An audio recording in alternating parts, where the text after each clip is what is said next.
नमस्कार मित्रों, मिसाल बेमिसाल कार्यक्रम में आपका बहुत स्वागत है। 91.2 एफएम पर आप सुन रहे हैं उत्तराखंड मुक्त विश्वविद्यालय का कम्युनिटी रेडियो हेलो हल्द्वानी। दोस्तों, मिसाल बेमिसाल कार्यक्रम में एक बहुत ही कमाल की शख्सियत आज हमारे स्टूडियो में मौजूद हैं। साइंटिस्ट और प्रोफेसर केबी जोशी इस वक्त हमारे साथ मौजूद हैं। आईआईटी कानपुर से जिन्होंने केमिस्ट्री में पीएचडी किया है और उनकी थीसिस को एशिया का बेस्ट थीसिस अवार्ड मिला था। इसके अलावा अलेक्जेंडर वॉन हम्बोल्ट स्कॉलरशिप भी आपको मिली है, जिसके तहत आप 6 साल तक जर्मनी में रहे हैं। आपने वहाँ पे रिसर्च किया है और इस वक्त आप केंद्रीय विश्वविद्यालय सागर में केमिस्ट्री पढ़ाते हैं और लगातार अपने रिसर्च के कामों में लगे हुए हैं और एक बहुत ही जमीनी स्तर से उठे हुए व्यक्ति हैं। पहाड़ में जन्मे हैं, बहुत झंझावतों को झेला है और उस पहाड़ की जमीन से उठकर आज पूरे देश को, दुनिया को रसायन विज्ञान के फील्ड में बहुत बेहतरीन रिसर्च दे रहे हैं। उनके व्यक्तित्व की बात करें या फिर उनके किरदार की बात करें, दोनों ही बहुत जीवट हैं। तो प्रोफेसर केबी जोशी, आपका बहुत बहुत स्वागत है हमारे इस कार्यक्रम में। धन्यवाद मैडम। सर, जिंदगी है आपकी जो बहुत एक मिसाल है तमाम सारे उन लोगों के लिए जो हमेशा परसेंटेज के पीछे भागते हैं, अंकों के पीछे भागते हैं। उनको लगता है कि 4 फर्स्ट क्लास आना ही जीवन में सफल होने का एक मूल मंत्र है। एक पहाड़ के एक अभाव वाले जीवन से आप गुजरे हैं, जहां बहुत ज्यादा कोई बताने वाला नहीं होता था कि करियर में इस दिशा में जाएं। ऐसे वक्त पे आप उस पोजीशन से आज आप जहां खड़े हैं, मैं चाहती हूँ कि आप खुद ही अपने जुबानी बताएं कि कैसे कैसे आपका स्ट्रगल रहा। सबसे पहले तो मैं धन्यवाद बोलूंगा आपका कि मुझे इस मंच पर बुलाने के लिए। और सवाल बड़ा लॉजिकल भी है और साथ ही साथ थोड़ा सा ये है कि ये एक तरीके से पर्सनल भी है कि मैं यहाँ तक कैसे पहुंचा। बट क्योंकि मैं इस मंच पर अभी पहुंचा हूं तो थोड़ा बहुत मैं इस बारे में बताना चाहूंगा। और स्पेशली बताने का पर्पज ये है कि जो आजकल की सबसे बड़ी जो प्रॉब्लम है वो हम देखते हैं कि जो युवा पीढ़ी है, युवा पीढ़ी ये नहीं समझ पाती है कि हमें क्या करना चाहिए, है ना। और एक अंधी दौड़ चल रही है ना।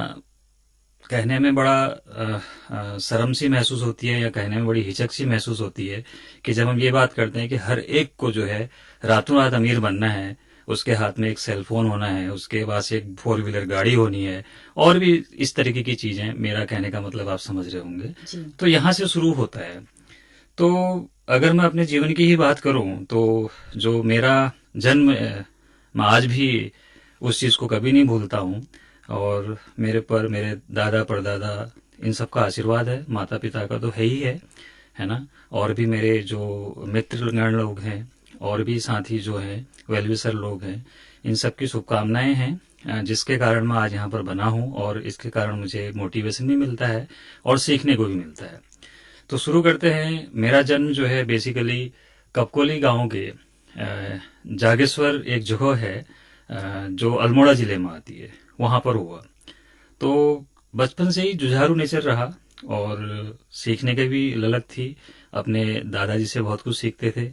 टेक्निकल हैंड जिसे कहें कि मैं आज भी कह सकता हूं कि अगर कोई मेरे को एक चीज एक बार दिखा दे तो शायद मैं उसको दोबारा ना भूल पाऊं, चाहे वो कोई चीज हो, चाहे वो इलेक्ट्रॉनिक्स से लेकर के हो या अपनी कार रिपेयरिंग से लेकर के हो या कोई भी ऐसा खेत का काम हो या मजदूरी का काम हो। जैसे लोग कहते हैं कि हम नहीं कर पाएंगे इसको, वो हम कर सकते हैं। शायद ये भगवान ने हमें एक आशीर्वाद भी दिया है और इससे क्या है कि सीख भी मिलती है ना। तो एक तो ये है। तो वहां से जब स्टार्ट हुआ तो पिताजी ने बड़ा साहस किया। आर्मी में थे, जब रिटायर हुए तो उन्होंने चकलवा गांव है एक नैनीताल जिले का, उसमें आके खेतीबाड़ी करना शुरू किया। इनिशियली हम झोपड़ी में रहे, बड़ा अजीब सा लगता है ना। 12 साल हमने झोपड़ी में गुजारे हैं, है ना। और उस झोपड़ी के दौरान अगर हम उन 12 सालों में अगर हम बात करें तो बहुत सारे उतार चढ़ाव हमने देखे हैं। कई दुर्घटनाएं भी देखी है। झोपड़ी में आग लगना, भैंसें जलना, गायें जलना, मतलब बहुत दुख वाला एक जो समय था वो भी जिया है। लेकिन पिताजी काफी हिम्मती थे और उन्होंने कभी भी जो है हिम्मत नहीं हारी और फिर से जो है सुबह वो फिर से खड़े होते थे। रात भर आंधी तूफान आते थे। अभी हाल ही में देखा होगा आपने, बहुत जोर का तूफान आया है ना। बड़े बड़े पेड़ गिरे हैं। तो मुझे याद है उस समय भी जब ऐसा तूफान उन दिनों भी आया करते थे तो हम लोग जो है जो छप्पर बोलते थे उस समय हम उनको, छप्पर की जो मेन पिलर होता है, जो धुरी होती है, उस खंबे को पकड़ के और एक चारपाई होती थी लकड़ी की, जिसे पटखाड़ बोला जाता है आज की भाषा में शायद, उसके नीचे सबके सब छुप जाते थे। तो ऐसे ऐसे दिन देखे हैं, सांप कीड़े बिच्छू सबसे पाला पड़ा है, कई बार बचे हैं, कई बार बाल बाल बचे हैं, कुछ बहुत सारी घटनाएं हैं। तो स्ट्रगल बहुत रहा है। तो प्राइमरी आपने पहाड़ से किया? प्राइमरी हमने कक्षा 2 तक जो है पहाड़ से किया था। जी। और उसके बाद हम फिर कक्षा 3 से प्राइमरी पाठशाला चकलवा से पढ़े। जी। और उस दौरान बत्ती हुआ करती थी, लालटेन हुआ करती थी, लाइट तो होती नहीं थी। शायद लाइट हमने कब देखी, जब हम हाई स्कूल का फाइनल ईयर का एग्जाम दे रहे थे, तब हमारे घर में एक बल्ब आया था। तो काफी लंबा समय आप समझ सकते हैं सब लोग कितना स्ट्रगलिंग माहौल रहा होगा। तो उस जमाने की किताबें मेरे पास आज भी हैं, क्योंकि जब हम किताबों को रखते हैं तो उनमें क्या होता है कि जब जो घर जिसमें जहाँ लकड़ी जलता है, चूल्हा जलता है, तो पन्ने जो है बेसिकली काले या भूरे हो जाते हैं, पीले हो जाते हैं। तो इस तरीके से वो जो कलर है मुझे उस स्ट्रगल का मतलब एक तरीके से याद दिलाता है। स्कूल की ड्रेस का कलर भी धुएं से, हाँ, इस तरीके से होता था। तो बचपन से ही क्या है कि बहुत ज्यादा मतलब थोड़ा सा एक तरीके से क्या है कि बने ठने रहने का भी एक शौक था। तो हम एक कोयले की प्रेस खरीदे, उसमें कोयला भरते थे, फिर हम प्रेस करते थे, है ना। तो बहुत सारी चीजें हैं इस तरीके से। तो धीरे धीरे आगे बढ़े, फिर जैसे तैसे करके एक 4 कमरों का मकान का इंतजाम हुआ, और फिर उसी में हमने धीरे धीरे करके अपना पढ़ना शुरू किया। तो पढ़ते थे, बाहर गर्मी बहुत होती थी लेकिन फिर भी पढ़ते थे, लाइट की ऐसी कोई प्रॉपर व्यवस्था भी नहीं थी। तो आने जाने वाले साथ के लोग कहते थे क्या कर लोगे यार, इतना पढ़ के क्यों पढ़ रहे हो। तो उस समय तो हमारे पास कोई जवाब नहीं था, बट लेकिन हमें ये विश्वास था कि शायद नहीं, हम सही डायरेक्शन में हैं, ये लोग थोड़ा सा नहीं समझ पा रहे हैं इस चीज को। बट धीरे धीरे क्या हुआ कि वक्त बीतता गया, क्योंकि कोई भी चीज मेरा मानना है कि 1 या 2 दिन में नहीं होती, और बहुत रैपिडली नहीं होती, है ना। तो उसको बनाने में या उसको संवारने में कुछ समय तो लगता है, और जितना ज्यादा समय नींव को मजबूत करने में लगेगा, इमारत भी उतनी खूबसूरत होती है। तो हो सकता है कि आज आपको मेरी इमारत खूबसूरत दिख रही हो, लेकिन मेरे को अभी भी सेटिस्फेक्शन नहीं है, और मैं उसको और खूबसूरत करने में निरंतर मेरा प्रयास लगा है। तो इसी के चलते एक छोटी सी बात कहूंगा आपके दूसरे क्वेश्चन से पूछने से पहले, कि मेरा मानना यह है कि काम और मुसीबतें आदमी के हर फेस में रहेंगी। रूप जरूर बदलेगा, आज कुछ अलग है तो कल अलग रहेगा, लेकिन अगर आपने जिजीविसा है और आप में करने की ललक है और ठान रखी है, तो आप उस कंडीशन में भी उस काम को कर सकते हैं। जी जी, क्या बात है, क्या बात है, बहुत सुंदर सीख है। तो सर, इंटर जैसे तैसे आपने किया, घर भी बन गया। हाँ। उसके बाद कॉलेज करना है, आगे को दिशा तय थी कि कॉलेज ही करना है, नहीं। या पुलिस, जैसे कि पहाड़ के तमाम सारे लोग आर्मी में भी जाते हैं, पिताजी आपके आर्मी वाले थे, एक माहौल भी होता है। हाँ। तो क्या उसके लिए भी आपने ये आपने काफी अच्छा क्वेश्चन हमसे पूछा। हम ये बोलना चाहेंगे कि जैसे जैसे हमने जब इंटर किया, तो इंटर करने के बाद पिताजी का यही था, क्योंकि एक वो भी आर्मी के रिटायर सिपाही कैटेगरी से रिटायर हुए थे, और ऑर्डिनरी हवलदार एक रैंक होती है, वो रैंक लेके वो रिटायर हुए थे। तो जानते हैं उस समय बड़ा डिफिकल्ट माहौल हुआ करता था, कि घर में हम 2 भाई हैं और एक बहन है छोटी, तो समझ सकते हैं कि कितना फाइनेंशियल बर्डन होता होगा। और हमने पिताजी को खुद देखा है, उनको किसी तरह से भी फाइनेंशियल अरेंजमेंट करते हुए सारी चीजों को हमने फील किया, क्योंकि हम घर के बड़े बेटे हैं, तो इन सब चीजों से भी हमारा मतलब एक तरीके से डायरेक्ट सामना हुआ है। तो पिताजी बोलते थे नहीं, किसी तरीके से जो है आप जॉब हासिल करो, और हमें भी लगता था हमें करनी चाहिए। तो 12th के बाद हमने हाथ पैर मारने शुरू कर दिए। तो हमने सब कुछ दिया, मुझे लगता है कि हमने बैंक पीओ, बैंक क्लरिकल, मतलब मुझे नहीं लगता कि शायद उसमें कौन सा एग्जाम ऐसा था जो हमने छोड़ा था। तो सब दिया, और आर्मी हमारी प्रायोरिटी थी उस समय, क्योंकि हमारी गॉड ग्रेस फिजिक अच्छी थी। हम भर्ती कैंप में गए, लमगड़ा हम गए, अल्मोड़ा हम गए, रानीखेत हम गए, पिथौरागढ़ हो गया, और ये नैनीताल में जो एसआई की भर्ती उसमें चली थी, उस समय वहां गए, मतलब जहां तहां देते गए। लेकिन फाइनली समझ में आया लास्ट में कि नहीं होना है, बिकॉज थोड़ा सा हाथ में एक जर्क था, और इस वजह से मेडिकली अनफिट हो जाते थे हर बार, तो नहीं हो पाता था। तो लेकिन अब वहां नहीं होता, पूरा साल भर ट्राई किया है, अब लास्ट में अब एग्जाम देने हैं। बस ये कहेंगे कि पुराने एजुकेशन सिस्टम की जो एजुकेशन, जो अभी जो नई न्यू एजुकेशन पॉलिसी है, मैं ये बोलूंगा कि उसमें पुरानी एजुकेशन पॉलिसी का मैं धन्यवाद अदा करना चाहूंगा कि उसमें सालाना एग्जाम हुआ करते थे जी। और शायद उसीलिए हम बच भी गए। हम्म। तो फिर लास्ट में जैसे तैसे करके 2-3 महीने जितने ही बचे पूरा जी जान लगा करके हम पढ़ते थे और समहाउ किसी तरीके से फिर ग्रेजुएशन का फर्स्ट ईयर निकाला। फिर सेकंड ईयर में यही प्रोसेस फिर शुरू की ट्राई करने की, फिर नहीं हुआ, फिर से सेकंड ईयर का एग्जाम दिया, फिर ऐसी थर्ड का, तो धीरे धीरे करके ऐसे बीएससी निकल गई, जी। है ना। तो बीएससी में भी ऐसा कुछ नहीं कि मे भी शायद एक ये रीजन भी रहा हो हमारा कि हमारा दिमाग हमेशा डाइवर्ट रहा हो, तो इसलिए हमारी बहुत अच्छी परसेंटेज नहीं बन पाई। जी। बट बहुत बुरी भी नहीं थी, नॉलेज हमें थी, समझ हमें थी। जी। और हम एक चीज मानेंगे कि हम आज भी सबको बोलते हैं कि कॉमन सेंस बहुत हाई था जी। और मे भी अभी भी है। और हम लोगों से भी ये कहते हैं कि ठीक है, डजेंट मैटर आप बहुत ज्यादा टैलेंटेड अगर नहीं है, बट कॉमन सेंस अगर आपका अच्छा है तो आप बहुत सारी चीजों को अपने तरीके से हैंडल कर ले जाएंगे और उनका एक सेटिस्फैक्ट्री सॉल्यूशन निकाल ले जाएंगे। जी। तो ये एक बहुत बड़ी बात मैं अपने अंदर देखता हूँ। मैं अपनी तारीफ तो नहीं करता हूँ क्योंकि अतिशयोक्ति भी हो जाएगी और ये अच्छी चीज भी नहीं है, बट इतना बोलूंगा कि कहीं ना कहीं जब मैं दूसरे का कॉमन सेंस देखता हूँ तो मुझे समझ में आता है कि नहीं, इसका मतलब यह है कि कहीं ना कहीं मेरे पास वो कॉमन सेंस ज्यादा जी। है जी। है ना। जी। जी। तो इस वजह से जो है हमारी जो परसेंटेज बनी वो बॉर्डर लाइन पर आके हम फर्स्ट क्लास के डिवीजन में रुक गए। जी। जी। फिर इसी तरीके से एमएससी में भी हुआ, जी। वहां भी हमारा ऐसे ही चलते रहा स्ट्रगल, और धीरे धीरे करके जब एमएससी भी हो गई तो फिर उसके बाद हम चौराहे पर आ गए। जी। सर, चकलवा से कॉलेज, एमबीबीजी कॉलेज का दूरी तय करना, उसमें कितना स्ट्रगलिंग था? ऑटो रिक्शा क्या चलते थे? कैसे आप हाँ, क्या उस डेली आप समय लोग क्या कॉलेज आते थे? हाँ, ये भी एक बहुत अच्छा एक आपने क्वेश्चन पूछा। उस समय एक्चुअली हमें मालूम था कि जब ग्रेजुएशन में जब आएंगे और कदम रखेंगे तो हमें डेली का अप डाउन तो हम नहीं कर पाएंगे। रीजन ये था कि उस ईमानदारी भी थी और कुछ दूसरे के प्रति एक उसकी जॉब की रेस्पेक्ट भी थी। जैसे मैं देखता था हमारे साथ के आने जाने वाले लोग बस में जब आते थे वहां से, तो कंडक्टर को या बस वाले को टिकट नहीं देते थे। हम कॉलेज में पढ़ते हैं तो वो चीज हमें कहीं अच्छी नहीं लगती थी।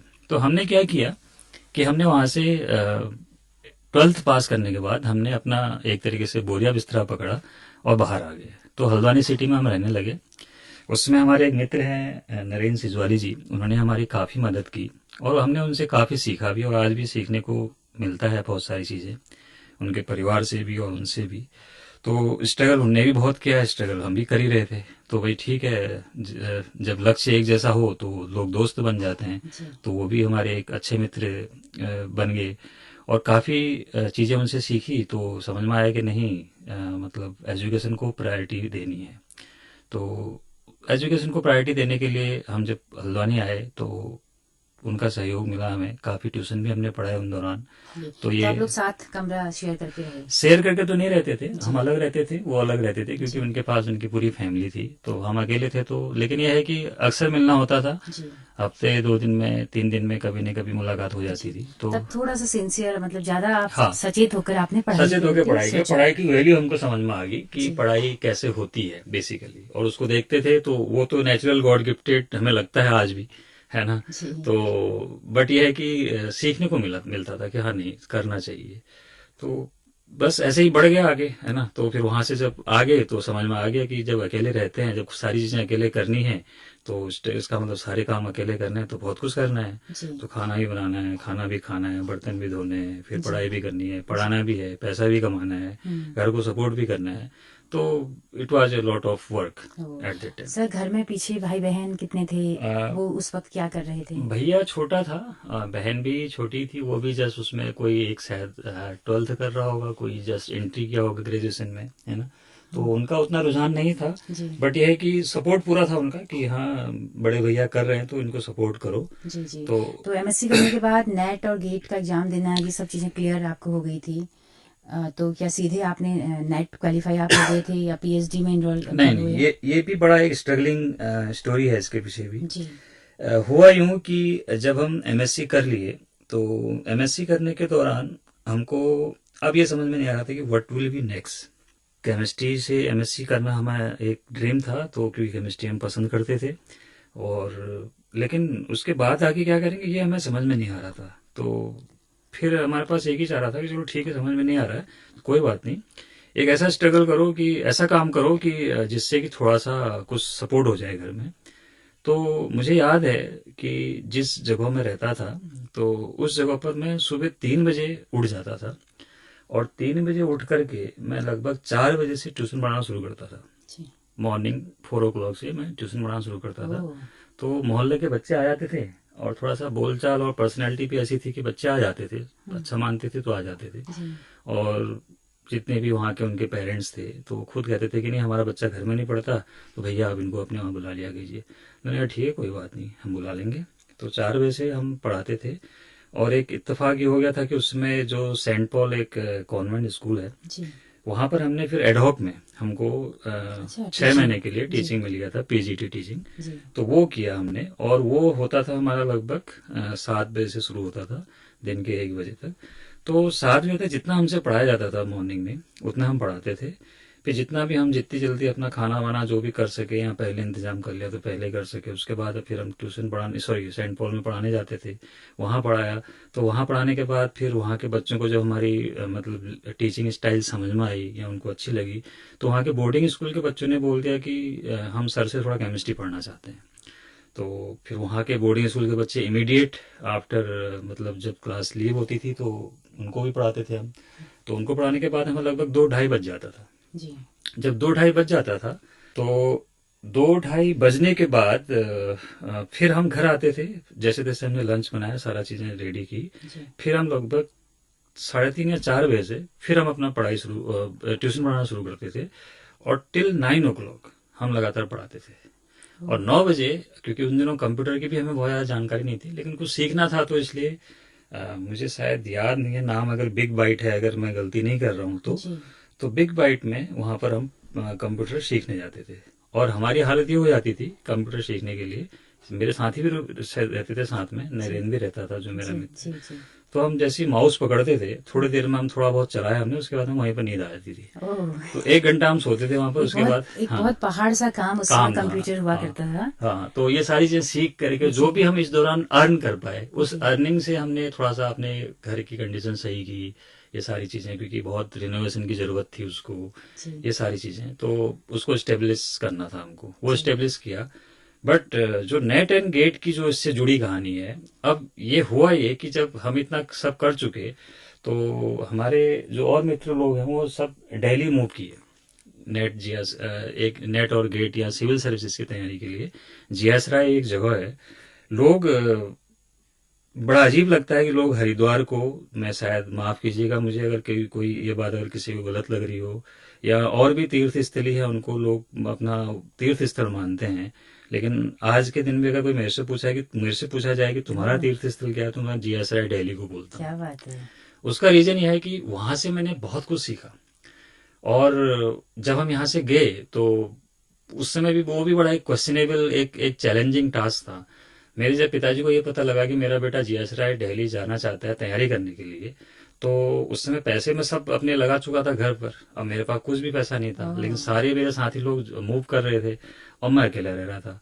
तो पिताजी ने सोल्जर बोर्ड के थ्रू, उस समय शायद मुझे लगता है कि मैक्सिमम उनको, स्कॉलरशिप में। हाँ नहीं, लोन में, एक एजुकेशन लोन उन्हें लिया।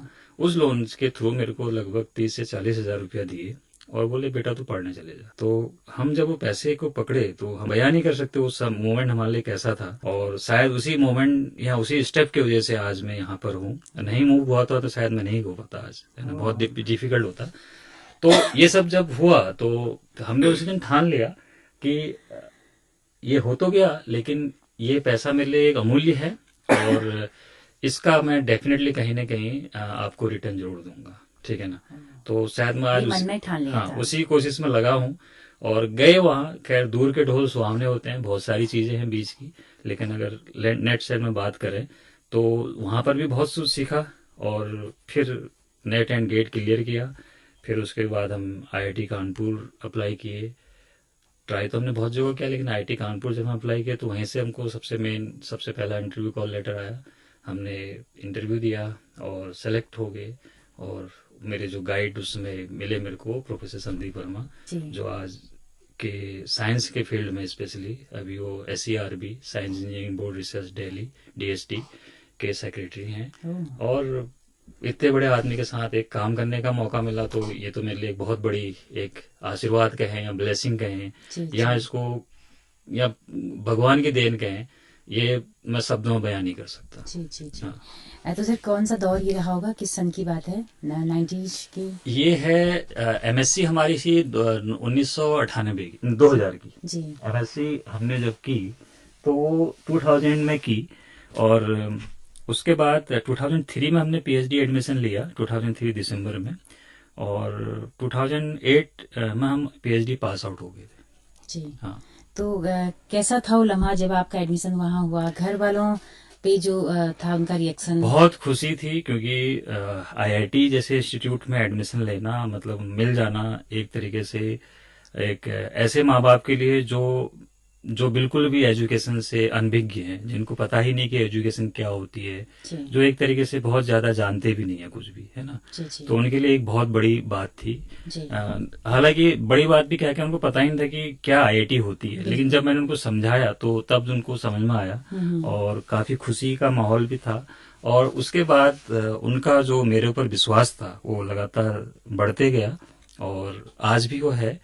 तो इसलिए हम तो यही बोलेंगे कि आशीर्वाद उन्हीं का है, उन्हीं के थ्रू हम पहुंचे हैं, जी है ना। बीच में लोगों का सहयोग है किसी न किसी रूप में, जी वो जी। तो होता ही है। बाकी आपकी दृढ़ जो इच्छा शक्ति है, जो जज्बा है आपका, वो एक बड़ी बड़ी मिसाल है। हाँ, वो इच्छा शक्ति होना बिल्कुल जरूरी है। अगर कुछ बिल्कुल। करना है तो इच्छा शक्ति के साथ पेशेंस, जैसे धैर्य जिसे बोलते हैं ना, वो होना बहुत जरूरी है। जी जी अगर आपके पास धैर्य भी नहीं है और इच्छा शक्ति है तो कोई मतलब नहीं है उसका, दोनों का कॉम्बिनेशन होना जी बहुत जरूरी है। जी जी जी। तो सर जीवन का एक फेज आपका जो स्ट्रगलिंग था सबसे ज्यादा, वो खत्म हुआ यहाँ पर, और एक मंजिल एटलीस्ट आपको मिली, एक अच्छी जगह मिली, एक अच्छी गाइड मिले।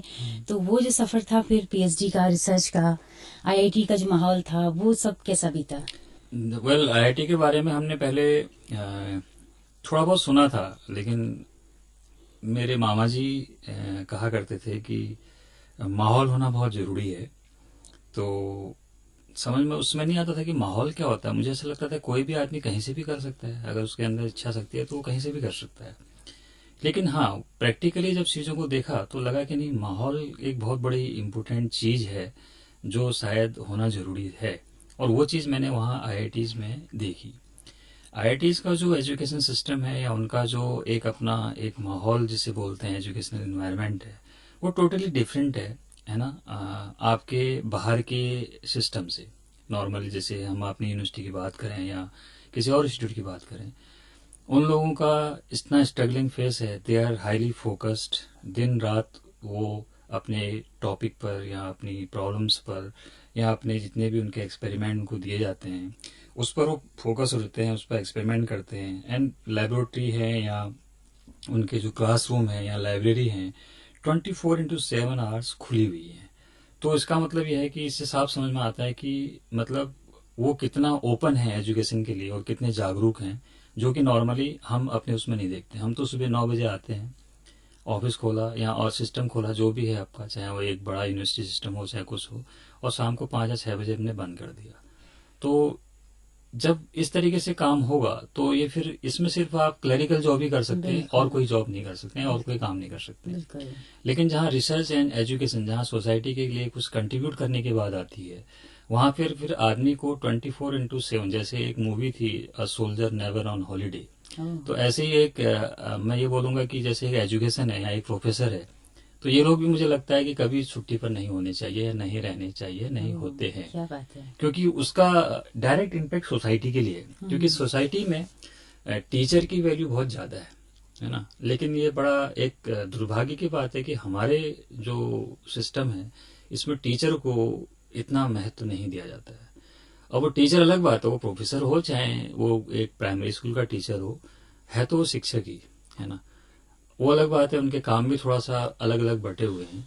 लेकिन दोनों की जो प्रायोरिटीज हैं वो बच्चों को, छोटे से छोटे बच्चों को और बड़े से बड़े एक एडल्ट स्टूडेंट्स को शिक्षित करना और उनकी मॉरल वैल्यूज को डेवलप करने के लिए है। जी और ये चीज बहुत जरूरी है कि जब तक वो इस चीज को नहीं सीखेंगे, नहीं समझेंगे, या हमारा सिस्टम नहीं समझेगा, तब तक वो हमेशा प्रॉब्लम में आएगा।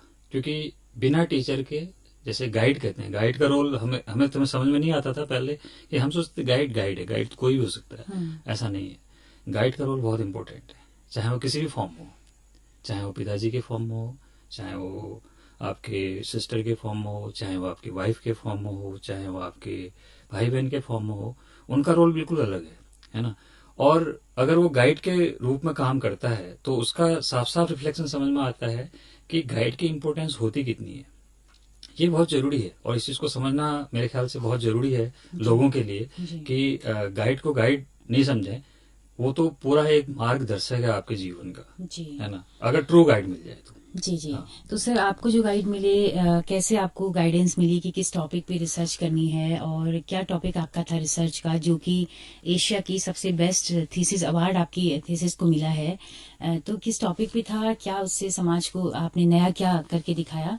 उसमें एक्चुअली हम जब रिसर्च स्टार्ट किए तो हमारे जो सुपरवाइजर हैं वो 2 फील्ड पर काम इनिशियली उसमें करते थे।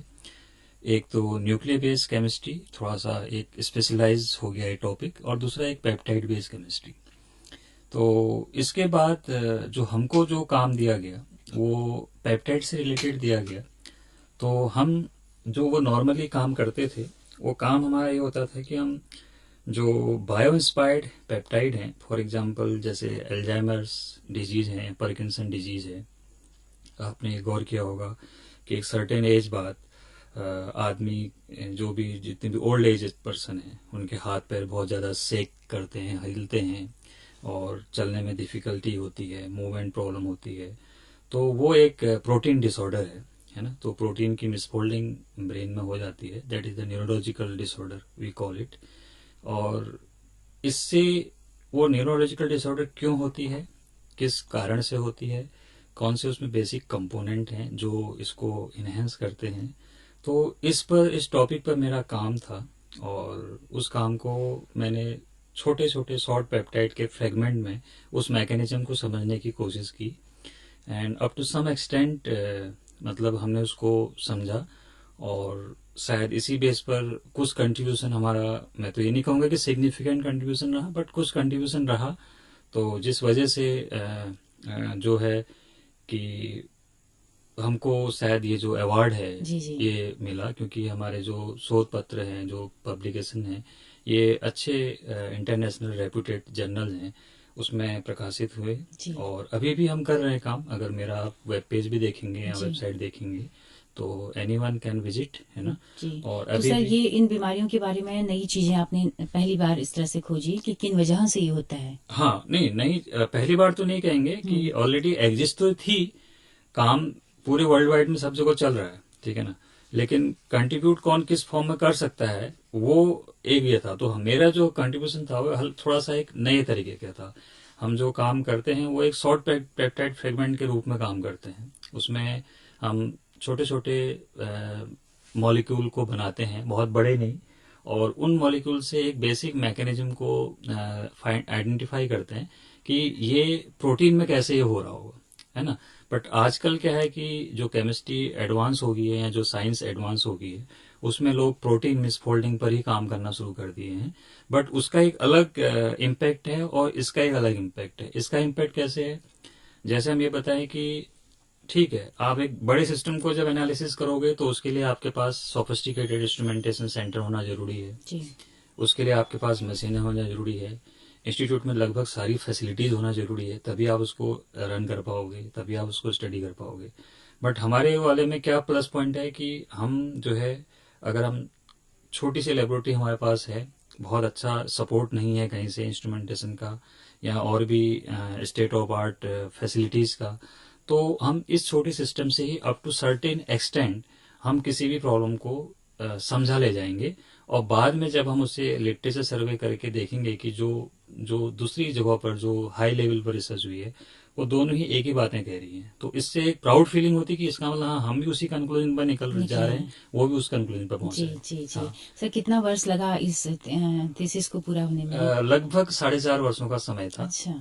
तो 4.5 वर्षों में हमने इसको कंप्लीट किया जी। हाँ। उसके बाद का सफर सर कैसे तय हुआ और आप जर्मनी गए? उसके बाद का सफर ऐसे तय हुआ कि IIT में जब हम थे तो वहां पर एक प्रोफेसर आए थे, professor Alexander Hacker, Goethe university Germany, Frankfurt am Main, and he is also chemical biologist. तो उनका न्यूक्लियर बेस पर काम हुआ करता, तो पेप्टाइड से थोड़ा सा अलग। तो हम उनसे बात इंटरेक्ट किए, इंटरेक्ट करके हमने उनको काम दिखाया अपना, तो उनको हमारा काम बहुत पसंद आया। तो जब काम पसंद आया तो उन्होंने बोला ठीक है, you right proposal for Alexander von Humboldt Fellowship, which is a prestigious fellowship in the international scientific arena. और भी फेलोशिप हैं, बट वो भी उनमें से एक है।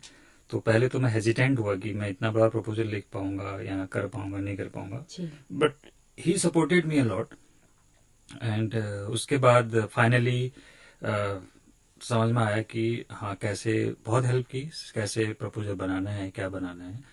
और बना के जब सबमिट किया तो 3 या 4 महीने बाद जब रिजल्ट आया तो इट वाज पॉजिटिव कि हाँ, आपका सिलेक्शन हो गया है हम्बोल्ट फेलोशिप में, तो आप जर्मनी आइए और इसको कंटिन्यू कीजिए।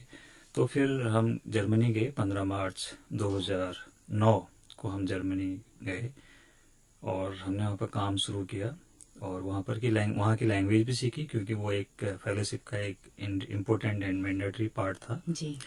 उसके बाद फिर हम 2 साल पूरा अपना फेलोशिप कंटिन्यू किए। उसके बाद अनदर 2 साल हमने उसी लैब में दूसरे फील्ड में, क्योंकि जो हमारे वहाँ के सुपरवाइजर थे, he was very impressed to see my research work and progress. तो उन्होंने हमको 2 साल के लिए एक दूसरे प्रोजेक्ट में फिर as a senior post doctoral fellow appoint किया। तो हम 2 साल फिर उनके दूसरे प्रोजेक्ट में काम किए। तो इस तरीके से फिर ये हमारा आफ्टर पीएचडी का जो फॉरेन का एक्सपीरियंस है वो है जी। सर, इंडिया में फिर लौट के कहाँ कोशिशें की? होना तो चाहिए था कि लोग ऑफर करते आपको, लेकिन क्या आपने जी कोशिशें बहुत की एक्चुअली। कोशिशें क्या थी कि आई ट्राइड लॉट, मतलब जैसे आईआईटीज हैं, इनमें मैंने ट्राई किया था। उस समय कुछ नई आईआईटीज भी खुल चुकी थी, आईएसएस भी खुल चुके थे, तो उसमें भी हमने ट्राई किया था। तो लेकिन somehow may be because of high competition कहें, या मैंने बोला ना, क्योंकि चलो ठीक है, हम तो अपनी जगह से लगता है कि हम ठीक है, एक बहुत एक नीचे लेवल से निकले हुए हैं, तो हो सकता है आपकी नज़रों में एक अच्छी पोजीशन हो, बट अगर आप पूरे वर्ल्ड वाइड या पूरे इंडिया वाइज एक कंपटीशन देखोगे तो people are much better than me also, है ना। क्योंकि वो उनको जो एक्सपीरियंस है, they are doing PhD and research from foreign institute, Harvard, Caltech, Stanford, है इस तरीके से वहां से करके आते हैं। तो ऑब्वियसली जब वो अप्लाई करेंगे, कम बैक करेंगे इंडिया में, तो डेफिनेटली उनको प्रेफरेंस मिलेगी। तो इस तरीके से शायद कुछ चीजें हुई, तो maybe because of that I was not able to get. But ये था कि उस समय एक यूजीसी का, यूनिवर्सिटी ग्रांट कमीशन का एक इनिशिएटिव था। It is called UGC faculty research programme assistant professorship, और we call it FRP assistant professorship. तो ये हमारा पहला बैच था और इसमें हमको सिलेक्शन हो गया था और हम चंडीगढ़ हमको मिला था जी। बट एट द पैरेलली जो चंडीगढ़ जब हमको मिला तो हमने वहाँ पे काम किया 1 महीना और I was satisfy suddenly then. क्योंकि होता क्या है, जब आप एप्लीकेशन शूट किए रहते हो सब जगह, तो फिर पता नहीं होता। तो फिर एक सागर भी हमने अप्लाई किया था, डॉक्टर हरिसिंह गौर सेंट्रल यूनिवर्सिटी सागर। तो 2009 में सेंट्रल यूनिवर्सिटी बनी थी, पहले वो स्टेट यूनिवर्सिटी थी। तो हमने फिर इंक्वायरी की क्या वहाँ जाना सही रहेगा, क्योंकि वहाँ हो गया था। तो लोगों ने सजेस्ट किया कि नहीं, नई यूनिवर्सिटी है, सेंट्रल यूनिवर्सिटी है, आप जाएं, जगह बहुत शांत है और इन्वायरमेंट अच्छा है, तो अच्छा कर पाएंगे। तो हमें भी लगा कि जाना चाहिए। तो फाइनली फिर मैंने 2013 में, 2012 में हम रिटर्न हुए थे, 2013 में हमने जो है सागर यूनिवर्सिटी को ज्वाइन किया एज असिस्टेंट प्रोफेसर जी। तब से वहीं पर है। तो सर करीबन 9-10 साल हो गए हैं। तो कैसा एक्सपीरियंस है वहाँ का? क्या उस गंभीरता से वहाँ पर, उसी डेडिकेशन से आप क्या काम कर रहे हैं, या सरकारी सिस्टम में आप भी ढल चुके हैं? सरकार, देखो सिंपल ये है कि यही एक सबसे बड़ा, मैं एक सोसाइटी को भी एक मैसेज देना चाहूंगा कि ये आप पर निर्भर करता है कि आप कैसे काम करना चाहते हैं, या आप समाज के लिए क्या छोड़ जाना चाहते हैं। तो हमारे पास भी है, मौका है, हम चाहें तो उतना ही काम करें जितना जरूरत हो, जितनी की रिक्वायरमेंट हो, और आगे प्रमोशन भी हो जाएंगे, सारी चीजें भी हो जाएंगी, ठीक है, सब कुछ हो जाएगा, बट सेटिस्फैक्शन और एक जो पहचान है या एक जो जो एक फैक्टर क्रिएट सोसाइटी में है वो नहीं बन पाएगा, है ना। तो अगर आप आज भी मेरी इसको बोलेंगे कि डेडिकेशन ही कहें या एक्टिवनेस को कहें देखना चाहें, तो आप गूगल स्कॉलर साइटेशन से या आप मेरे वेब पेज से, पर्सनल होम पेज से देख सकते हैं। मेरे 2 पीएचडी स्टूडेंट मैंने अभी पास निकाल दिए हैं जी। और 2 पीएचडी स्टूडेंट में जो मेरा पहला पीएचडी स्टूडेंट है वो he got Claude Leon fellowship of South Africa, Cape Town, वहाँ उसने पोस्ट डॉक की और उसके बाद वो अभी आईएससी बेंगलोर में पोस्ट डॉक कर रहा है जी। और दूसरा स्टूडेंट है यहीं का है, हमारे उत्तराखंड का, डॉक्टर रमेश। पहले स्टूडेंट डॉक्टर विकास कुमार हैं, वो वहीं के थे, मध्य प्रदेश के। तो दूसरा स्टूडेंट भी अभी जस्ट पास आउट हुआ है and with the doctorate degree, और अभी वो आईआईटी गांधीनगर में पोस्ट डॉक कर रहा है। अच्छा। है ना। और अभी एट प्रेजेंट मेरे अंदर अभी 4 पीएचडी स्टूडेंट हैं जी। और they all are doing very good. और अगर आप रिसर्च कंपोनेंट वाइज ही अगर देखना चाहें तो टिल नाउ अभी तक हम लगभग 4 करोड़ के प्रोजेक्ट उस यूनिवर्सिटी में ला के एग्जीक्यूट करा चुके हैं। अच्छा। हाँ, तो अभी भी मेरे अंडर 2 प्रोजेक्ट चल रहे हैं, एक करीब 1.5 करोड़ का है और एक करीब 60 लाख का है। तो ये सारे जो है department of science and technology से फंडेड है जी। तो ये सब चल रहे हैं। तो काम करने के लिए तो यह है कि आपके पर डिपेंड करता है कि आप कितना काम कर सकते हैं और आप कैसे काम कर सकते हैं जी। उसके लिए जगह कोई मायने नहीं रखती। वेल, जगह मायने रखती है up to certain extent, but लेकिन अगर जगह बनाने में भी आपका बड़ा हाथ होता है, क्योंकि अब आप ऐसी पोजीशन पे हैं कि आप, जैसे आप घर के मुखिया हैं, अगर आपसे ये बोला जाए और आपसे कहा जाए कि घर के इन्वायरमेंट को कैसा आप बनाएंगे, तो 2 तरीके से आप इन्वायरमेंट बना सकते हैं। उसी इन्वायरमेंट में आप नेगेटिव चीज भी क्रिएट करा सकते हैं और उसी इन्वायरमेंट में आप पॉजिटिव चीज भी क्रिएट करा सकते हैं। तो अगर आप पॉजिटिव रहेंगे, क्योंकि आप लीडर हैं, उस घर के मुखिया हैं, तो चीजें पॉजिटिव होती जाएंगी, है ना। हाँ, परेशानियां जरूर आएंगी आपको, ऐसा है। और दूसरा, अगर आप ये सोचेंगे नहीं हम तो इतने बड़े हैं, हम मुखिया हैं, तो भाई हम घर में बैठे रहेंगे चेयर में, तो हमारे टेबल के आगे चाय भी आनी चाहिए, पकौड़ा भी आना चाहिए, खाना भी आना चाहिए, तो ऐसे नहीं होगा। जी, आपको भी खुद करना पड़ेगा। जी बिल्कुल। हाँ।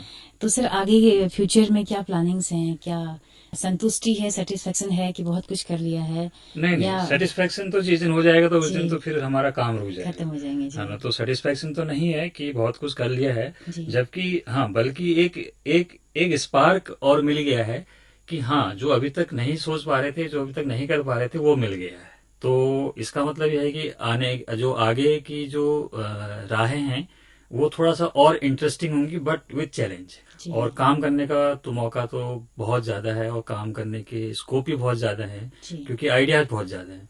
क्योंकि मेरा मानना यह है कि अगर आप बैठे रहोगे तो शायद आपके पास आइडियाज नहीं आएंगे, है ना। जैसे आप रास्ते में चल रहे हो, तो अगर रास्ते में चलना ही बंद कर दोगे तो आपको ये नहीं पता लगेगा कि कौन सा रास्ता गलत है, कौन सा रास्ता सही है ना। सर जैसे हमने एक फिल्म देखी थी, एक डॉक्टर की मौत, तो उसमें जिस तरह का माहौल दिखाया गया है कि रिसर्च करते हैं लेकिन उस तरह की तवज्जो नहीं मिलती है हमारे भारत में, और बाहर के लोग फिर उसी को अपने नाम से कॉपीराइट कर लेते हैं। क्या आज भी ऐसा ही माहौल है रिसर्च की फील्ड में, या कुछ पॉजिटिव हैं चीजें? नहीं, देखिए, अगर आप लापरवाह रहेंगे या आप अवेयर नहीं हैं, तो या आप थोड़ा सा एक तरीके से मान के चले कि बहुत ज्यादा एक्टिव नहीं है, तो कोई भी आपकी रिसर्च को कॉपी करके कहीं पर भी कुछ भी कर सकता। तो इसके लिए मैं बात थोड़ा सा अजीब है कहने में, आपको थोड़ा सा ओवर स्मार्ट तो रहना पड़ेगा, है ना। कि भाई क्यों, कोई भी मेरे दिमाग में आइडिया आया, मैं काम कर रहा हूँ, तो उस चीज को दूसरा कोई कैसे मेरे उससे ले सकता है। तो इतनी चालाकी तो आपको रखनी पड़ेगी। हाँ, इसमें एक चीज आपको ध्यान रखना है, जो मेरा जो हाइपोथेसिस है, मे भी ये गलत भी हो सकती है, सबको पसंद नहीं भी आ सकती है, इसके लिए मैं पहले से ही माफी चाह रहा हूँ,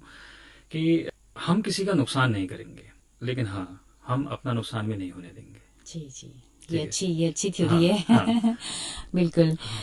तो बहुत सारी बातें हो चुकी हैं, चलते चलते अगर आप केमिस्ट्री के योगदान के बारे में थोड़ा सा बताना चाहें कि किस तरह की रिसर्च, किस दर्जे की रिसर्च हो रही है और उसका योगदान क्या है? क्या हमारे जो हेल्थ वाला जो फील्ड है, क्या उसी के लिए उसका योगदान है, या और भी तमाम सारे सेक्टर्स हैं? देखिए, बिना साइंस के तो आप सबसे पहले तो सर्वाइव नहीं कर सकते, साइंस का होना बहुत जरूरी है। उसमें चाहे आप केमिस्ट्री हो या फिजिक्स हो या आपके मैथमेटिक्स हो या कुछ भी हो। जैसे एक छोटा सा एग्जांपल हम अभी बात कर रहे हैं, तो हमारा जो एक दूसरे से बात करने का, कम्युनिकेशन का सबसे जो मेन साधन है वो अभी टेलीफोन है, स्मार्टफोन है। इससे हम 24/7 हम किसी भी कोने में हर एक इंसान से जुड़े हुए हैं।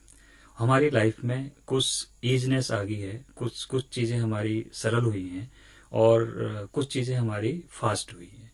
तो हमें जो रिकवरी रेट कहें या उसको जो एक तरीके से आउटपुट रेट कहें, वो बहुत जल्दी मिल रहा है। तो अब जैसे मशीनें बनी, तो अगर आप कोई भी मशीन देखें, इवन ये माइक की बात करें या किसी चेयर की बात करें या एक छोटी सी और मशीन की बात करें, इनिशियली कॉन्सेप्ट साइंस के लगे, मैथमेटिक्स के लगे, फॉलोड बाय फिजिक्स, उनने उनको बनाया। नाउ अप्लाई कोई और कर रहा है ना। तो एप्लीकेशन के लिए हमको चाहिए सिस्टम, हम बना तो देंगे लेकिन अप्लाई कौन करेगा। सिमिलरली केमिस्ट्री है। जैसे फॉर एग्जांपल छोटा सा एक बात करें, जैसे यहाँ एक मेडिकल डॉक्टर की बात करें, सोनोग्राफी की अगर बात करें, तो सोनोग्राफी में जो बेसिक कॉन्सेप्ट हैं वो मैथमेटिक्स एंड फिजिक्स के लगे हैं। पूरा उस पर वो मशीन बनी हुई है। अप्लाई कहाँ हो रहा है? आपके बायोलॉजिकल फील्ड पे। अब बायोलॉजिकल फील्ड की बात करें तो बायोलॉजिकल फील्ड में भी अप्लाई कैसे हो रहा है, उसको अगर डीपली अंडरस्टैंड करें, पूरा केमिकल कंपोनेंट में कोई भी डिसऑर्डरनेस या कोई भी ऐसी चेंज को इजीली कैच कर ले रहा है, और जिससे जो पढ़े लिखे, जो उस पर जो एक्सपर्ट लोग हैं, उसको देख करके या उसको एनालाइज करके वो आपको एक रिजल्ट आउटपुट दे रहे हैं। तो केमिस्ट्री पहले तो बहुत ब्यूटीफुल है, हर जगह केमिस्ट्री है ना। अगर कहते हैं कि अगर आप इसी जैसे, मुझे लगता है शायद ये कहावत इसलिए बनी भी होगी कि कोई दोस्तों में अगर मित्रता नहीं हो पाती या देर तक कुछ हो, तो इसका मतलब इनकी केमिस्ट्री खराब होगी, कहते हैं। हाँ। इनके बीच अच्छी केमिस्ट्री नहीं है, बोलते हैं। मुहावरा बन गया है। तो एक मुहावरा है, ये मुहावरा वही है, क्योंकि केमिस्ट्री का डायरेक्ट लिंक आपके जो केमिकल चेंज है, जो मूड डिसऑर्डर है या मूड सपोर्टिंग केमिकल्स हैं या ये सारी चीजें हैं, तो बिना इनके आपका सर्वाइवल पॉसिबल नहीं है ना। इवन फूड अगर आप ले रहे हैं तो ये भी एक तरीके से देखा जाए तो केमिकल कंपोनेंट है। प्रोटीन है, कार्बोहाइड्रेट है, ग्लूकोज है ना, सारा एनर्जी में कन्वर्ट हो रहा है, आपकी बॉडी को मिल रहा है, तभी आप बोल रहे हैं, बातें कर रहे हैं, है ना। तो एक तरीके से देखा जाए तो पूरा एक साइकिल है। अभी हमने थोड़ी देर पहले बोला था ना कि mathematics, physics, then chemistry, biomedical. अगर हम इसी को उल्टा लेके चलें तो हम now we are taking food हमारा कंज्यूम हो रहा है, कंज्यूम होके वो डिग्रेड हो रहा है, डिग्रेड होके फिर फाइनली वो एनर्जी में कन्वर्ट हो रहा है, और एनर्जी एक तरीके से फिजिक्स का कंपोनेंट होगी, और एनर्जी कितनी आ रही है ये मैथमेटिक्स का कंपोनेंट। तो घूम फिर के एक साइकिल आया पूरा इस तरीके से, आपस में सब। तो इसीलिए कहने का मतलब है कि बिना साइंस के सर्वाइवल टफ है। तो और साइंस को जितना भी हम समझे उतना हमारे लिए अच्छा है, और जितना ज्यादा समझ सके उतना अच्छा है, और इसलिए उसमें जितना भी कंट्रीब्यूट हम किसी न किसी रूप में कर ले जाए, है ना, वो बहुत अच्छा है। चाहे वो केमिस्ट्री के फील्ड में करें, चाहे वो फिजिक्स के फील्ड में करें, चाहे वो लाइफ साइंस के फील्ड में करें, चाहे किसी और फील्ड में करें, लेकिन कंट्रीब्यूशन जरूरी है। बिल्कुल। हाँ। सर, कोविड का 2 साल का ये पीरियड गया, तो एक नया वायरस था, तो आप लोगों ने क्या उसके लिए कोशिशें की? अभी आपका एक शोध नया निकला है, उस पर मैं चाहती हूँ कि आप बताएं। हाँ, ये एक थोड़ा सा अच्छा क्वेश्चन है। एक्चुअली कोविड में जब हमने क्योंकि जब ये दौर चल रहा था, तो उसमें हम ही नहीं, उसमें मुझे लगता है कि वर्ल्ड वाइड जितने भी एक्टिव साइंटिस्ट लोग थे सभी काम कर रहे थे, तो थोड़ा बहुत कंट्रीब्यूशन हमने भी करने की कोशिश की। तो हमने उसमें क्या किया, जो स्पेशली जो हमारी लैब से जो कंट्रीब्यूशन आया, हम वायरस को तो कोई इफेक्ट नहीं कर पाए क्योंकि हमारे पास लिमिटेशन है, हमारे पास इंस्ट्रूमेंटेशन की लिमिटेशन है, और वायरस पर डायरेक्टली हम रिसर्च कर भी नहीं पाते क्योंकि उसके लिए हमारे पास कोई परमिशन, या we are not the biologist, we are basically chemist. तो वो भी पेप्टाइड केमिस्ट, है ना, या मेडिसिनल केमिस्ट्री की बात करें या केमिकल बायोलॉजी की बात करें, तो हमने छोटे छोटे कुछ ऐसे पेप्टाइड फ्रेगमेंट बनाए जो कि एक केमिकल मॉलिक्यूल है। और ये केमिकल मॉलिक्यूल क्या करते हैं कि इनकी कैपेसिटी है कि ये किसी भी केमिकल पेलोड को अपने अंदर ट्रैप कर लेते हैं। एक सेल्फ असेंबली वर्ड अगर आपने सुना होगा, तो सेल्फ असेंबली वर्ड क्या होता है कि किसी चीज को जब हम डिफरेंट ब्लॉक्स लेते हैं और हमने एक बच्चे को दे दिया, हमने बोला कि बेटा इसका कोई एक ऐसा आर्किटेक्चर बनाओ, तो वो बनाता है। तो वो सेल्फ नहीं हो रहा है, वो मैन मेड हो रहा है, यानी कि उसने एक हाउस या कोई चीज बनाई, डेवलप किया। लेकिन केमिकल मॉलिक्यूल की या इस नेचुरल सिस्टम की एक ऐसी टेंडेंसी होती है कि मॉलिक्यूल अपने आप में अपने एक जो कुछ उनके पास जो नेचुरल फोर्सेस हैं उनके थ्रू इंटरेक्ट करके एक पर्टिकुलर डायरेक्शन में इंटरेक्शन होके वो एक डेफिनेट शेप का कोई एक छोटा सा स्ट्रक्चर बनाते हैं, जिनको हम बेसिकली नैनो साइज स्ट्रक्चर बोलते हैं, जिनका डायमेंशन 10⁻⁹ नैनोमीटर के आसपास होता है। इतना छोटा एक होता है। और वो उनकी कैपेसिटी क्या है कि अगर उस दौरान अगर किसी भी हम केमिकल जो पेलेट की हमने बात की, अगर हम कोई ड्रग या कोई ऐसा टॉक्सिक मेटल जो डालें तो उसको वो आसानी से इनकैप्सुलेट कर लेता है। तो इनकैप्सुलेट करके वो बंद हो गया। अब वो बंद हो गया, अब मान के चलो उसके अंदर कोई एक ऐसा ड्रग है, वो बंद हो गया, अब उसको टारगेट तक ले जाना है, तो अब हमारा काम आसान हो गया। तो हमने क्या किया कि ये एक हाइपोथेसिस हमने जनरेट की कि अगर वायरल इन्फेक्शन के दौरान अगर कोई सेकेंडरी इन्फेक्शन होता है ना, और वो सेकेंडरी इन्फेक्शन अगर बैक्टीरियल होता है, क्योंकि वायरल इन्फेक्शन के दौरान आपका इम्यून सिस्टम वीक हो जाता है, और जैसे इम्यून सिस्टम वीक होगा तो हमारे चारों ओर माइक्रोब्स हैं, है ना, तो बैक्टीरिया अटैक करेगा, तो बैक्टीरियल अटैक होगा, and that bacterial attack basically called secondary infection. जैसे ये सेकेंडरी इन्फेक्शन होगा तो इस इन्फेक्शन को अगर नहीं रोका गया तो वायरस का तो अपना एक लाइफ साइकिल है, वो तो अपनी इम्यून सिस्टम से धीरे धीरे डिग्रेड हो जाएगा, है ना, 5 डेज 10 डेज या 14 डेज बाद वो खत्म हो जाएगा। लेकिन अगर बैक्टीरिया हावी हो गया उसके बाद तो वो फिर आपकी बॉडी को और कमजोर कर देगा। तो ऐसे केस में बैक्टीरिया को खत्म करना जरूरी है। तो इसके लिए उस बैक्टीरिया को उसके टारगेटेड एरिया पर जाके खत्म करना जरूरी है। जैसे आपका जो ये कोरोना वायरस है, ये आपके रेस्पिरेटरी सिस्टम को सबसे ज्यादा अफेक्ट कर रहा है, यानी कि आपके थ्रोट एंड इसको, अगर इसी जगह पर अगर हम अपनी इस सेकेंडरी इन्फेक्शन को किसी ड्रग से रोक दें, है ना, तो ये क्या होगा कि इसकी जो इफेक्ट है, जो बॉडी का जो इफेक्ट है, जो इम्यून सिस्टम है, उसको और इनहेंस कर देगा और वायरस जल्दी खत्म हो जाएगा। तो इसके लिए हमने क्या किया कि एक पेप्टाइड लिया और हमने डिफरेंट जो एंटीबायोटिक्स थे उनको इनकैप्सुलेट कराया और टारगेटेड एरिया तक उसको सप्लाई कराया। और वो एक केमिकल रिएक्शन है, क्योंकि यहाँ पर बहुत सारी चीजें समझ में नहीं आवेंगे, इसलिए मान के चलिए कि वो एक टारगेटेड एरिया तक पहुंचने में उसको आसानी हुई। जैसे ही टारगेटेड एरिया तक वो पहुंचा तो बिकॉज ऑफ सम, क्योंकि टारगेटेड एरिया का जो भी केमिकल एनवायरनमेंट है वो नेचुरली डिफरेंट होगा जो हमारा यहाँ का एनवायरनमेंट है बाहर का। तो जैसे ही वो केमिकल एनवायरनमेंट चेंज उसको मिला तो वो रिलीज हो गया, यानी कि वो जो कैप्सूल बनी थी वो कैप्सूल ऑटोमेटिक खुल गई और ड्रग रिलीज हो गई और बैक्टीरिया हमारा किल हो गया। तो इससे थोड़ा सा कोविड संक्रमण होने में, रोकने में, उसको बढ़ने में मदद मिलेगी। ये हमने एक प्रपोज किया और इसके लिए हमारे बहुत ही अच्छी एक इंटरनेशनल शोध पत्रिका है कैम बायोकेम, और एक केमिस्ट्री व्यूज ORG करके आती है मैगजीन, इंटरनेशनल मैगजीन, वहां पर भी आर्टिकल छपा था। और एक रिसेंटली एक न्यूज़पेपर में भी ये आर्टिकल हमने पब्लिश कराया था कि इस तरीके से पेप्टाइड को as a future drug carrier या ड्रग के रूप में देखा जा सकता है, और एक तरीके से ये बहुत ही पोटेंशियल मॉलिक्यूल है जो कि इन फ्यूचर हमारे बहुत सारी डिजीज को रोकने में या उनको कंट्रोल करने में काम आएगा। तो इस पर हमारी रिसर्च अभी तो इससे क्या सरकार ने अडॉप्ट किया, जो विभाग है ड्रग्स का जो देख रहा है IC? नहीं, अभी तो उन्होंने अडॉप्ट नहीं किया, बट क्योंकि इस पर एक या दो काम से कोई भी उसको अडॉप्ट नहीं करता है, उस पर क्लिनिकल ट्रायल चलते हैं, है ना। तो वो क्लिनिकल ट्रायल अभी हमारे स्टार्ट नहीं हुए हैं, बट एज सुन एज जब वो उसको स्टेब्लिश हो जाएगा, हमें लगेगा कि नहीं अभी इसमें नहीं, जैसे 4-5 कंडीशन पे वो सरवाइव कर ले रहा है और हमें पॉजिटिव रिजल्ट मिल रहे हैं, then we will move for the clinical trial कि नहीं भाई इनको अब यहाँ पर भी ट्राई किया जाए। हाँ। तो सर रिसर्च आपने कोविड होने के बाद शुरू किया नहीं, हुआ था या पहले भी किया था एक्चुअली, काम तो पहले से चल रहा था। वो तो सडनली बीच में कोविड आ गया तो इसलिए ठीक है, उसका थोड़ा सा हमने एक्सट्रैक्ट लेके या उसको समझ के तो हमने एक प्रपोजल दिया है और उस पर, जिससे कि मुझे ऐसा लगता है कि इन फ्यूचर अगर कोई उस पर और ढंग से काम करेगा तो इतना हम कह सकते हैं कि डेफिनेटली वो पॉजिटिव रिजल्ट आएंगे। जी हाँ। सर केमिस्ट्री की फील्ड में रिसर्च कितने हो रहे हैं, क्या लोग इंटरेस्ट ले रहे हैं उस फील्ड में, क्या आ रहे हैं ज्यादा से ज्यादा या उनकी तादाद कम हुई है? नहीं, केमिस्ट्री की फील्ड में बहुत रिसर्च हो रही है। जो पहले अगर हम अपनी ही बात करें, जैसे मैं 2008 का PhD पास आउट हूँ, तो उस समय से अगर अभी की बात करें तो बहुत ज्यादा, मतलब एक तरीके से मान के चलिए कि इनॉर्मस डेवलपमेंट हुआ है एंड रिसर्च का नेचर भी पूरा चेंज हुआ है ना। तो इसलिए ये ऐसा क्वेश्चन है कि जिसमें मैं ये बोलूंगा कि हाँ, केमिस्ट्री की रिसर्च लगातार इनहेंस हो रही है और इसमें ये बोलेंगे कि अपग्रेड भी हो रही है। जी, जो जी। पहले का स्तर था वो अभी के स्तर ज्यादा अच्छा है। जी सर, क्या कोई सुझाव है आपके केमिस्ट्री के स्टूडेंट्स के लिए, करियर में कहाँ कहाँ जा सकते हैं अगर केमिस्ट्री से एमएससी किया है? हाँ, देखिए केमिस्ट्री से अगर एमएससी किया है तो नॉर्मली एक पहला तो यही निकलता है कि वो लोग सबसे पहले एक मिनिमम एलिजिबिलिटी क्राइटेरिया तो अपना सर्टेन कर लें।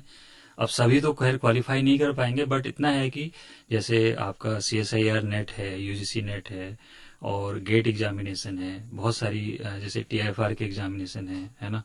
तो ये वो दे सकते हैं, या इवन जैम के थ्रू वो IITs में इंटर कर सकते हैं एग्जाम के थ्रू, है ना।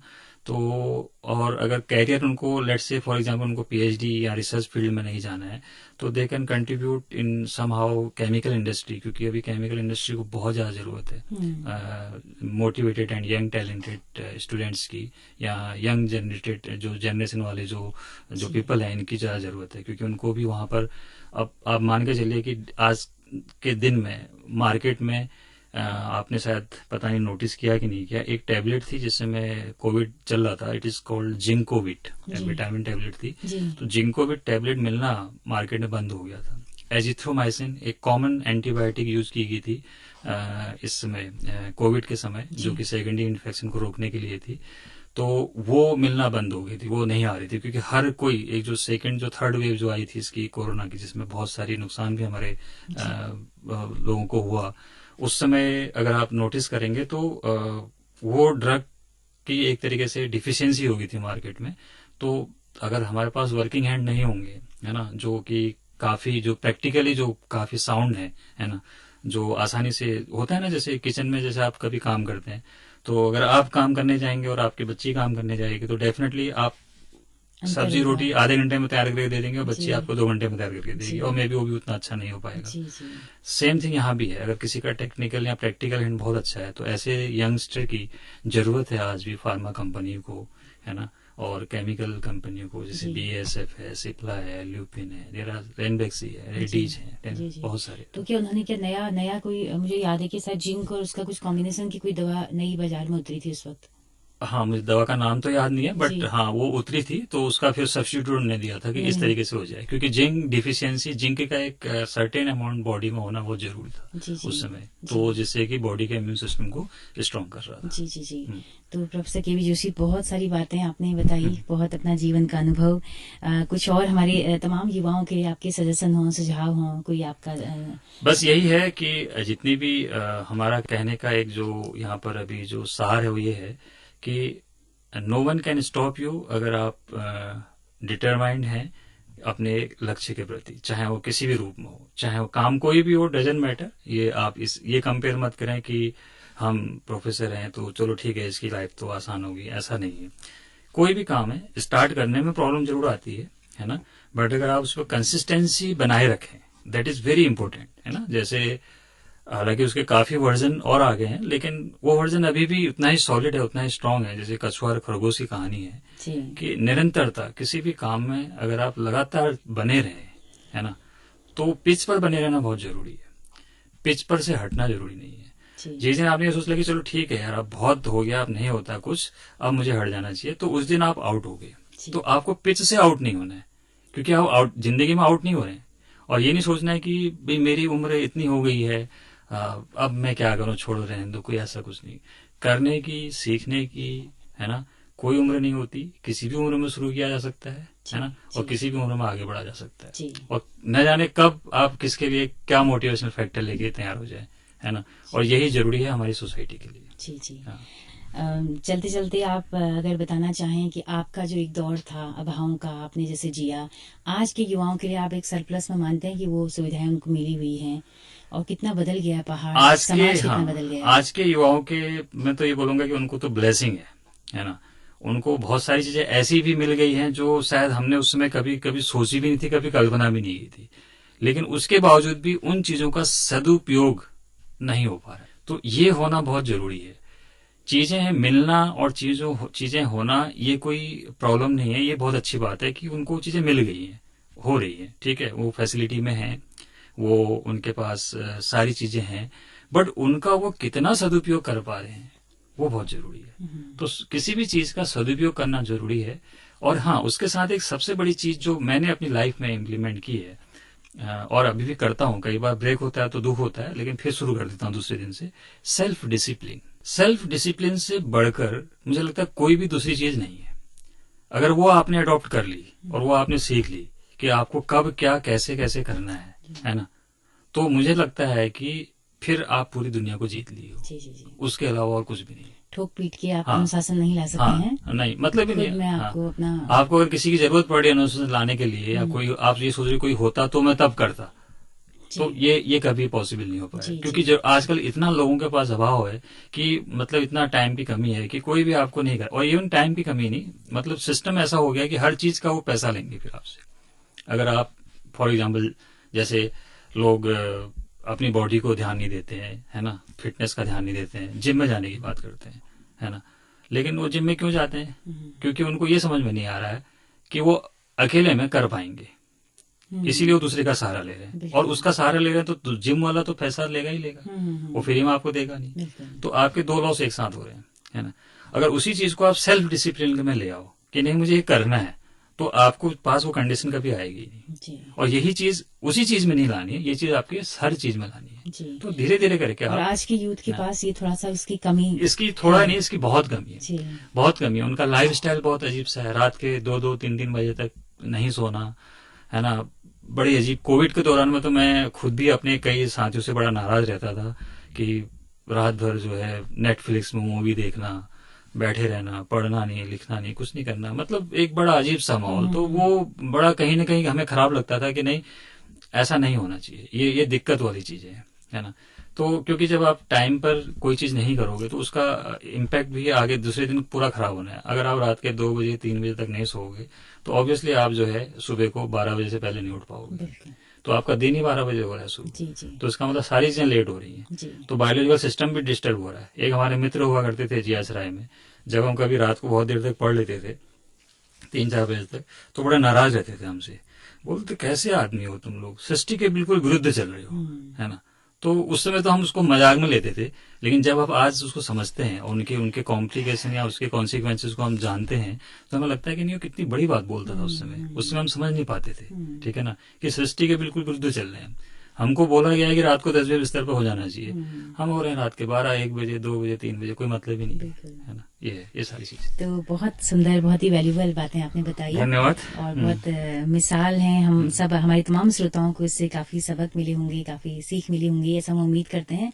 तो डॉक्टर के वी जोशी, आपका बहुत बहुत शुक्रिया हमारे लिसनर्स को इतना वक्त देने के लिए। धन्यवाद मैडम, आपका भी बहुत बहुत शुक्रिया मुझे इस मंच पर बुलाने के लिए। जी तो दोस्तों, आप सबका भी बहुत बहुत शुक्रिया इस कार्यक्रम में अंत तक हमारे साथ बने रहने के लिए। अगर ये कार्यक्रम आपको पसंद आया हो तो अपना फीडबैक हमें जरूर दीजिएगा। जैसा कि हम बताते हैं कि हमारा रेडियो एक सामुदायिक रेडियो है, एक कम्युनिटी रेडियो है, जिसकी पहुंच रेडियो में केवल हल्द्वानी शहर तक है। लेकिन अगर आप हमारे रेडियो को दूर दराज पहाड़ों में या देश के किसी भी हिस्से में इस रेडियो को सुनना चाहते हैं, तो हमारे YouTube चैनल के जरिए, हमारे Facebook पेज के जरिए आप इन कार्यक्रमों को सुन सकते हैं। हेलो हल्द्वानी नाम से हमारा Facebook पेज है, YouTube चैनल है। तो आप सबके फीडबैक का हमें बहुत बेसब्री से इंतजार रहेगा। इसी के साथ अपनी रेडियो मित्र सुनीता भास्कर को दीजिए इजाजत। नमस्कार। नमस्कार।